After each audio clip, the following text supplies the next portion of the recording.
Tu es habitué à te priver du meilleur morceau, le laissant aux autres. Tu as mis tes émotions au régime strict, en te persuadant qu'il ne t'en faut pas beaucoup. Mais il est impossible de tromper ton âme.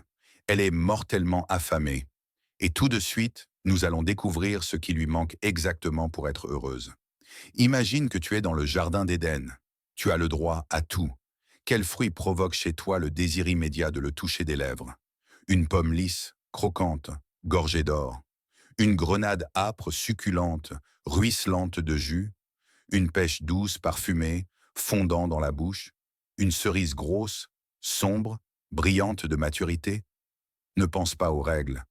Pense au plaisir. Cueille ce fruit défendu. Et je te dirai quelle vitamine de la passion a disparu de ta vie et comment lui redonner du goût dès aujourd'hui. Tu tends la main et tes doigts touchent à la pomme d'or. Elle est chaude, véritablement chaude, comme si elle venait d'absorber le soleil de midi. La police se loge parfaitement dans ta paume et tu sens sa fermeté. C'est un fruit qui ne se rend pas, un fruit qui a tenu bon. Tu la portes à tes lèvres. Première bouchée et un craquement retentit. Fort, juteux, triomphant. Le jus aigre-doux explose sur la langue, coule sur les lèvres, et tu ne l'essuies pas, parce que c'est le goût de la vie elle-même. Rafraîchissant, vivifiant, si éclatant que pendant une seconde, tu oublies tout. Ce n'est pas juste une pomme, c'est toi. Qui es-tu vraiment? Tu es un générateur, une source, le soleil autour duquel tournent les planètes. En apparence, tu sembles infatigable. Les gens sont habitués à te voir forte, organisée, prête à résoudre n'importe quel problème. Tu es celle qui se lève la première et se couche la dernière. Tu es celle qui pense aux médicaments pour maman, à la réunion à l'école, à l'anniversaire d'une collègue, au fait que ton mari a besoin d'une nouvelle chemise. Tu es la fondation sur laquelle tout repose. Les gens se nourrissent de toi. Ils viennent à toi déchargés et repartent pleins de force. Tu donnes ton énergie si généreusement, comme si elle était infinie, comme si à l'intérieur de toi se trouvait un réacteur nucléaire qui ne refroidit jamais. Tu es de celles qui nourrissent les autres en restant affamées. Mais je connais ton secret, ton ombre. Tu es mortellement fatigué. Cette fatigue n'est pas de celle qui se soigne par des vacances. Elle est plus profonde. Elle est dans les os, dans les cellules, au cœur même de ton être. Tu portes sur toi ce qu'il aurait fallu lâcher depuis longtemps. Mais tu le portes parce que si ce n'est pas toi, qui le fera? Tu as peur de t'arrêter. Pas parce que tu es paresseuse, mais parce que tu sais, dès que tu te figeras, tout commencera à s'effondrer. Tu es devenu indispensable, et c'est ta prison. Tu éclaires tout le monde autour, mais qui te rechargera? Qui sera ton soleil? Tu t'interdis d'être malade. Quand ton corps chuchote « arrête-toi », tu lui réponds plus tard. Quand il crie, tu étouffes le cri avec des comprimés et tu continues de courir. Parce que s'arrêter signifie admettre que tu n'es pas toute puissante, et tu as tellement peur de cet aveu. Quelque part au fond, vit une peur que tu ne regardes pas en face. La peur de la vieillesse, la peur de l'infirmité, la peur de ce jour où tu ne pourras plus être utile. Et alors, te semble-t-il, on cessera de t'aimer. Mais c'est un mensonge. C'est le mensonge le plus cruel que tu te racontes. Ton don, tu sens la maladie de tes proches avant même les premiers symptômes. Tu appelles maman exactement au moment où elle ne va pas bien. Tu te réveilles au milieu de la nuit une seconde avant que l'enfant ne pleure. Tu sais que ton mari tombe malade rien qu'à un regard sur son visage. Tu es une diagnosticienne née. Ton corps est réglé sur la fréquence de ceux que tu aimes. Tu scannes leur état constamment, automatiquement, sans y penser. Mais quand il s'agit de toi-même, tu es aveugle. Tu n'entends pas tes propres signaux. Tu as désappris à te sentir. Ta véritable faim. Ton âme n'a pas choisi la pomme d'or par hasard. Ce n'est pas juste un fruit. C'est un symbole de vitalité, de force vitale, de ce jus même que tu as distribué goutte à goutte, et maintenant ta propre source s'assèche. Ta véritable faim, c'est la soif de soin. Tu veux que quelqu'un prenne soin de toi comme tu prends soin des autres. Que quelqu'un demande « Comment te sens-tu » et attende la vraie réponse. Que quelqu'un t'apporte une tasse de thé, te couvre d'un plaid et dise « Aujourd'hui, je m'en occupe. Repose-toi. Tu es affamé de temps pour toi, de silence, du droit d'être faible au moins un jour. Ta force est une force qui construit et non qui brise. Mais même la fondation la plus solide a besoin d'un appui. Tu as l'habitude d'être la fondation, mais qui te soutiendra? Le message du jardin. Écoute attentivement, car c'est important. La pomme d'or que tu tiens entre tes mains, elle est à toi. Pas pour les enfants, pas pour le mari, pas pour les parents, pas pour les collègues. Mange-la toi-même. Ta santé n'est pas de l'égoïsme. C'est ton capital principal. La seule ressource sans laquelle tout le reste perd son sens. Tu ne peux pas verser à boire depuis une cruche vide. Tu ne peux pas éclairer si le feu est éteint à l'intérieur. Autorise-toi un sain égoïsme. Autorise-toi à dire non. Autorise-toi à fermer la porte et à être seul. Autorise-toi à ne pas répondre au téléphone. Autorise-toi à tomber malade et à ne pas ressentir de culpabilité pour cela. Tu es digne de soins, non pas parce que tu es utile. Tu es digne de soins simplement parce que tu es. Si la pomme d'or est ton choix, écris dans les commentaires « Je choisis la vie ». Ces mots seront ton premier pas pour remplir ton corps de l'énergie que tu as si longtemps donnée aux autres. Tu tends la main et tes doigts se referment autour de la grenade. Elle est lourde, véritablement lourde, comme si tu tenais une petite planète dans ta paume. Une peau dense couleur de sang séché et à travers une fissure suinte, un jus bordeaux épais, lent, visqueux, précieux. Tu la portes à tes lèvres. Le premier grain éclate sur la langue et tu sens ce goût. Âpre, astringent. Il explose en bouche en une centaine de nuances. Douceur, acidité, amertume et quelque chose d'autre. Ancien, presque primitif. C'est le goût d'un vin vieilli pendant des siècles. Le goût du sang même de la terre. Le jus coule sur tes doigts et tu ne l'essuies pas. Tu regardes ces gouttes de rubis et tu ressens une étrange reconnaissance. Ce n'est pas juste une grenade, c'est toi. Qui es-tu vraiment? Tu es la maîtresse, la matriarche, la femme structure. Tu es de celle qui apprécie l'essence, pas l'emballage. On ne te trompe pas avec un beau paquet. Tu distingues infailliblement le vrai du faux, la qualité de la camelote, l'or de la dorure. Ce n'est pas du snobisme, c'est une sagesse, absorbée avec le lait maternel ou acquise à la sueur de ton front. Tu sais accumuler et conserver. Entre tes mains, l'argent ne file pas entre les doigts, il travaille, grandit, se transforme en fondation. Tu connais la valeur de chaque centime parce que tu sais ce qu'il en coûte de le gagner. Ta force est une force qui construit et non qui brise. Tu élèves les murs de la maison, pas en briques, en décision, en non-dit au bon moment, en nuit sans sommeil sur des chiffres, en désir reporté. Tu construis une forteresse pour ceux que tu aimes, et ils ne se doutent même pas à quel prix. Ton ombre. Tu vis avec une peur de fond qui ne se tait jamais. Il n'y en aura pas assez pour tout le monde. Ce chuchotement te poursuit depuis l'enfance. Peut-être as-tu grandi dans une famille où l'on économisait sur tout. Peut-être as-tu vu un jour le bien-être s'effondrer et tu as juré que cela ne t'arriverait pas. Ou peut-être cette peur t'a-t-elle été transmise en héritage, imprimée dans l'ADN par des générations de femmes qui survivaient. Tu as l'habitude d'économiser sur toi pour l'avenir des enfants. Une nouvelle robe? Ça attendra. Une crème chère? Je m'en passerai. Le voyage dont je rêvais? Mieux vaut mettre cet argent de côté. Pour les jours difficiles. Pour les études. Au cas où. Tu portes sur toi ce qu'il aurait fallu lâcher depuis longtemps. Ce poids de la responsabilité du monde matériel de la famille, il pèse sur tes épaules chaque jour. Tu comptes, tu planifies, tu contrôles. Tu sais combien coûte l'électricité, le lait, l'essence. Tu te souviens de chaque dette et de chaque échéance. Et parfois, cela t'étouffe. Tu as l'habitude d'être la fondation. Mais qui te soutiendra? Qui dira « Ne t'inquiète pas, je m'en occupe » Qui te permettra, ne serait-ce qu'un jour, d'arrêter de compter? Ton don. Tu as un flair particulier. Tu sens le profit avec ta peau. Tu vois le potentiel là où les autres passent, sans s'arrêter. L'appartement abandonné qui vaudra le triple dans 5 ans. La personne en qui il faut investir. Le moment où il faut acheter et le moment où il faut vendre. Ton nez pour la qualité est un don. Tu peux entrer dans un magasin et choisir infailliblement la seule chose valable parmi 100 babioles. Tu touches le tissu et tu sais combien de temps il vivra. Tu regardes la couture et tu vois si c'est du travail bâclé ou de la maîtrise. Les gens viennent te demander conseil. Quoi acheter, où investir, à qui faire confiance. Et tu leur donnes des réponses, parce que tu sais. Mais quand il s'agit de toi-même, tu choisis le raisonnable, le pratique, ce qui durera longtemps. Et cette robe qui t'a coupé le souffle reste pendue dans le magasin d'un autre. Ta véritable faim. Ton âme n'a pas choisi la grenade par hasard. Ce fruit est le symbole de l'abondance, de la plénitude, de la richesse qui déborde.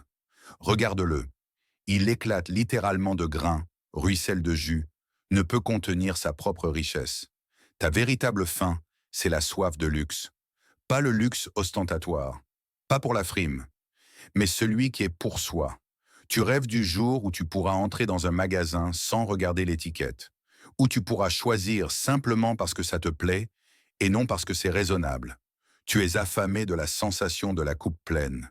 Tu veux détendre ces épaules qui sont si fatiguées de porter. Tu veux expirer et sentir, ça suffit. Il y en a assez pour tout, et pour tous. Tu es de celles qui nourrissent les autres en restant affamées. Mais ta grenade a mûri, et elle t'attend. Le message du jardin. Écoute attentivement, car c'est important. Tu mérites ce qu'il y a de plus cher. Pas quand tu l'auras gagné. Pas quand les enfants auront grandi. Pas quand tu auras économisé assez. Maintenant. Tu te souviens de ce service qui est dans le placard et attend une occasion spéciale? Sors-le aujourd'hui.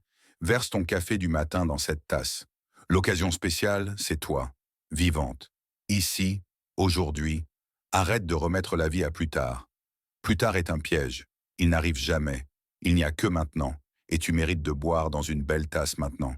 De porter de la belle lingerie maintenant. De manger dans une belle assiette maintenant. L'abondance n'est pas une somme sur un compte. C'est une permission que tu te donnes. Donne-la. Si la grenade est ton choix, écris dans les commentaires. J'accepte l'abondance. Ces mots seront ta clé ouvrant la porte vers cette plénitude de vie que tu as si longtemps remise à demain. Tu tends la main et tes doigts touchent la pêche. Elle est douce, impossiblement, impardonnablement douce. La peau veloutée est couverte d'un duvet très tendre et tu ressens un désir fou de presser ta joue contre elle. Elle est un peu tiède du soleil, une goutte de rosée tremble sur son flanc et le parfum, parfum de miel, d'été et de quelque chose d'oublié, quelque chose de l'enfance. Tu la portes à tes lèvres. Première bouchée et la chair fond dans la bouche. Elle ne résiste pas, ne croque pas, elle se rend. Un nectar de miel sucré coule sur la langue, sur les lèvres, sur le menton. Cette douceur n'est pas écœurante, pas étouffante.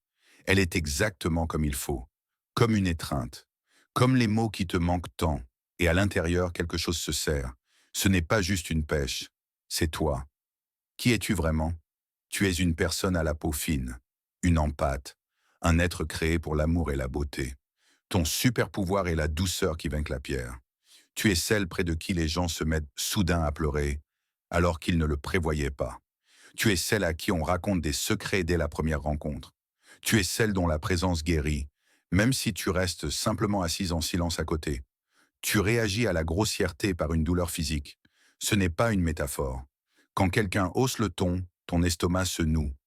Quand on te critique durement, tu le sens avec ta peau, comme si on t'avait ébouillanté. Tu ne comprends pas comment les gens peuvent être si grossiers. Comment ils supportent cette dureté les uns envers les autres. Tu es créé pour l'esthétique, pour les belles choses, les tissus doux, la lumière chaude, pour les longues conversations et les touchés tendres, pour ce monde qui n'existe presque pas, un monde où les gens prennent soin les uns des autres. Mais tu vis dans ce monde-ci, et il te blesse chaque jour, ton ombre. Tu as dû te faire pousser une armure. Tu ne voulais pas. Tu as résisté jusqu'au bout. Mais le monde n'a pas laissé le choix. Trop de coups, trop de ressaisis-toi, ne sois pas si sensible, arrête de pleurnicher. Et tu t'es fermé. Mais cette armure te sert. Elle entrave tes mouvements. Elle t'empêche de respirer. Elle n'est pas à toi. Tu portes une protection étrangère qui te frotte jusqu'au sang. Et chaque soir, en l'enlevant, tu te sens si petite, si fatiguée de faire semblant d'être forte. Tu te sens mal aimée. Peut-être qu'on t'aime, peut-être même qu'on te le dit, mais on te nourrit de faits. Je travaille pour la famille, tu as tout ce qu'il faut, de quoi as-tu besoin de plus?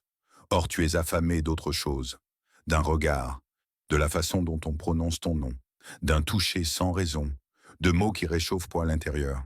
Tu te dessèches sans mots gentils, littéralement. physiquement.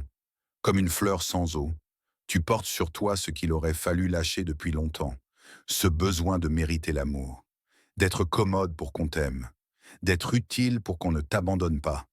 Tu es de celles qui nourrissent les autres de tendresse en restant affamées. Ton don, hein, tu lis avec le cœur. Tu n'as pas besoin de mots, tu entends ce qui n'est pas dit à voix haute. Tu sens quand une personne ment, pas parce que tu as remarqué une incohérence, mais parce que son énergie a changé. Tu sais que ton amie va mal avant même qu'elle n'appelle. Tu ressens la tension dans la pièce où tu viens d'entrer. C'est ton don et ta malédiction. Parce que tu ressens trop. La douleur d'autrui, l'anxiété d'autrui, la colère d'autrui, tout cela te traverse. Et ensuite, tu ne peux pas comprendre. Est-ce à moi ou pas? Où est-ce que je finis et où commencent les autres? Ta peau fine est une antenne, mais parfois tu rêves de l'éteindre. Ne serait-ce qu'un jour. Ta véritable fin. Ton âme n'a pas choisi la pêche par hasard. Ce fruit est le symbole de la tendresse, de la douceur, de la permission d'être sans défense. Ta véritable faim, c'est la soif de faiblesse.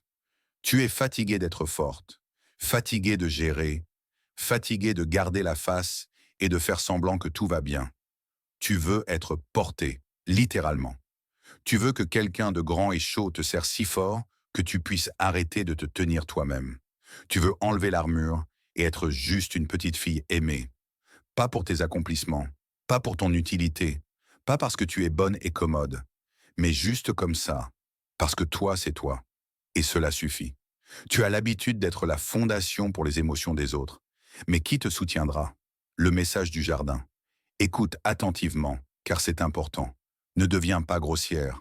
Je sais, on t'a dit, fais-toi le cuir épais, sois plus dur, ne te laisse pas offenser. Mais ce n'est pas ta voix. Ta tendresse n'est pas une faiblesse. C'est une arme. L'arme la plus puissante qui existe. Ta force est une force qui construit, et non qui brise. La douceur vainque la pierre. L'eau use les rochers. Un mot chaleureux ouvre des portes qu'on ne peut enfoncer au bélier. Tu le sais. Tu sais le faire. Exige de la tendresse. Tu y as droit. Dis à voix haute, j'ai besoin de câlins. J'ai besoin de mots. J'ai besoin qu'on me caresse la tête. Ce n'est pas honteux. Ce n'est pas trop. C'est ton besoin fondamental, aussi légitime que la nourriture et l'air. Tu es créé pour l'amour. Alors laisse-le couler vers toi. Si la pêche est ton choix, écris dans les commentaires « Je m'ouvre à l'amour ». Ces mots seront une invitation pour cette tendresse que tu as si longtemps cherchée à l'extérieur, alors qu'elle attendait tout ce temps que tu l'autorises à entrer. Tu tends la main et tes doigts se referment autour de la cerise. Elle est glacée, brûlante de froid, comme si elle sortait tout juste d'une nuit d'hiver. La peau brillante est presque noire, couleur de sang séché, couleur de mystère, couleur de tout ce qui est interdit. Elle est dense, ferme, et il s'en dégage un arôme qui fait tourner la tête. Quelque chose d'enivrant, quelque chose d'indécent. Tu la portes à tes lèvres, les dents percent la peau, et le goût explose en bouche, vif, audacieux. Cerise âpre, chocolat amer et quelque chose d'autre. Cognac, brûlant, pêcheur. Ce n'est pas le goût d'un fruit. C'est le goût d'un baiser qui n'aurait pas dû avoir lieu. Le goût d'une nuit qu'on ne raconte pas. Le goût de ce que tu ne te permets pas. Le froid de la baie et la chaleur du goût. Glace et flamme en même temps. Et à l'intérieur de toi, quelque chose se réveille. Ce n'est pas juste une cerise. C'est toi.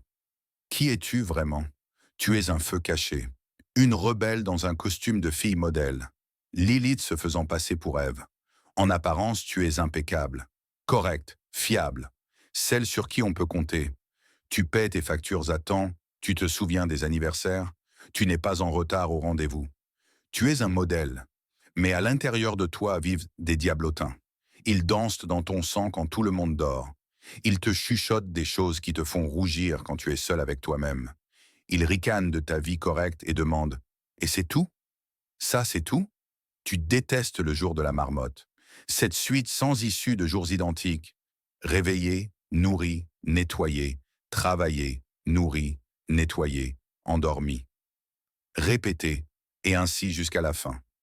En toi vit une nature passionnée qui se sent insupportablement à l'étroit dans ce quotidien.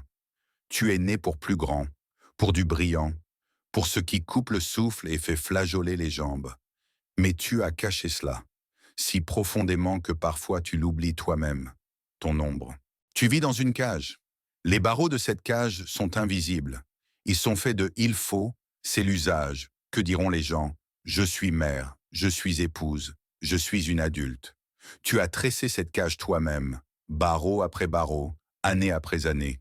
Et maintenant tu es assise à l'intérieur, regardant le ciel à travers la grille. Ta vie est devenue fade. Nourriture sans goût. Sexe sur planning, ou pas du tout. Conversation sur rien. Soirée devant l'écran, parce qu'il n'y a de force pour rien d'autre. Tu te réveilles sans anticipation. Tu t'endors sans satisfaction. Les jours se fondent en une masse grise. Tu réprimes tes vrais désirs pour être commode. Tu as appris à ne pas vouloir trop fort, à ne pas rêver trop audacieusement, à ne pas ressentir trop intensément. Tu as baissé le volume de ton âme au minimum pour ne pas déranger les autres. Mais à l'intérieur de toi bout la lave. Tu portes sur toi ce qu'il aurait fallu lâcher depuis longtemps, cette image de bonne fille que tu n'as jamais vraiment été. Tu es de celles qui nourrissent les autres de leur feu en restant avec des cendres froides. Et parfois, à 3 heures du matin, dans un rêve fortuit, dans un fantasme fugace, ce volcan se fait sentir. Et tu as peur de ce qu'il y a à l'intérieur. Ton don, tu vois la vérité. Cette vérité que les gens cachent même d'eux-mêmes. Tu regardes une personne et tu vois son essence animale. Tu sais qui veut quoi en réalité, qui est affamé de pouvoir, qui d'argent, qui de reconnaissance, qui de sexe. Tu lis les gens comme des livres ouverts, ce dont t'effraie toi-même, parce que tu vois ce qu'il n'est pas censé de voir, l'envers, l'ombre, la bête sous le masque de la civilisation. Tu sais pourquoi ton ami trompe vraiment son mari. Tu vois pourquoi ton collègue aide vraiment le chef. Tu sens la fausseté derrière le sourire gentil. Mais tu te tais, parce que si tu le dis à voix haute, on te traitera de folle, de méchante, d'envieuse. C'est plus simple de faire semblant de ne pas remarquer. Ta véritable faim. Ton âme n'a pas choisi la cerise noire par hasard. Ce fruit est le symbole de la passion, de l'interdit, de ce on ne peut pas qui attire plus fort que n'importe quel on peut. Ta véritable faim, c'est la soif d'adrénaline. Tu as besoin de feu, d'explosion, de quelque chose qui fera battre ton cœur comme s'il voulait s'échapper. Peut-être est-ce une romance secrète, pas forcément une trahison, mais un flirt, un jeu, la sensation qu'on te désire. Peut-être est-ce une explosion créative, un projet qui t'absorbera entièrement. Peut-être est-ce une aventure folle, partir seule, faire ce que tu n'aurais jamais osé. Tu veux te sentir à nouveau femme désirée. Pas la fonction mère, pas la fonction épouse, pas la fonction employée, mais une femme dont le regard fait perdre le fil aux hommes. Une femme qui entre dans une pièce et l'air change. Tu as l'habitude d'être la fondation, mais qui allumera ton feu? Le message du jardin. Écoute attentivement, car c'est important. Laisse ton démon sortir se promener. Pas pour toujours, pas pour tout détruire autour, mais donne-lui de l'air. Donne-lui au moins une fente dans cette cage. Sinon, il la fera exploser de l'intérieur. Et c'est là qu'il y aura de vraies destructions. Ta force est une force qui construit et non qui brise. Mais on ne peut pas garder le feu en soi éternellement. Fais ce que tu voulais depuis longtemps. Cette folie que tu remettais à plus tard, cet appel, ce pas, cet acte. Ta passion n'est pas un péché, c'est du carburant. Sans lui, tu t'éteins, tu te transformes en cendre, tu deviens l'ombre de toi-même. Tu as le droit de brûler. Si la cerise noire est ton choix, écris dans les commentaires « Je m'autorise la passion ». Ces mots seront l'étincelle qui rallumera la flamme dans tes yeux. Cette même flamme que tu as si soigneusement éteinte toutes ces années. Tu viens de goûter à ton rêve. Ferme les yeux et souviens-toi de cette sensation. Le jus sur les lèvres, l'arôme qui fait tourner la tête. Ce moment où tu as tendu la main vers ton fruit, sans doute, sans regarder en arrière, sans l'habituel et ce que j'ai le droit. C'est cela la voix de ton âme. Ne te blâme pas pour cette faim. Elle ne te rend pas avide, égoïste ou ingrate. Elle te rend vivante. Elle prouve qu'à l'intérieur de toi brûle encore un feu, malgré les années de régime, malgré tous les plus tard et pas maintenant. Tu es affamé et c'est magnifique, parce que seul celui qui ressent la faim est capable de se rassasier. Seul celui qui a reconnu sa soif peut se désaltérer. N'attends pas que quelqu'un te nourrisse de bonheur. N'attends pas la permission. N'attends pas l'occasion spéciale, le moment idéal, un signe d'en haut. Le jardin d'abondance est toujours ouvert pour toi. Il attend. Ses fruits mûrissent pour toi en ce moment même, juteux, âpres, sucrés, glacés, n'importe lesquels, pour tous les goûts, pour toutes les fins. Tu n'as qu'à tendre la main. Pour que l'univers dresse pour toi la table de l'abondance dans les prochaines 24 heures, écris tout de suite dans les commentaires. Je m'autorise à désirer et abonne-toi à la chaîne pour savoir quels autres fruits le destin t'a préparés.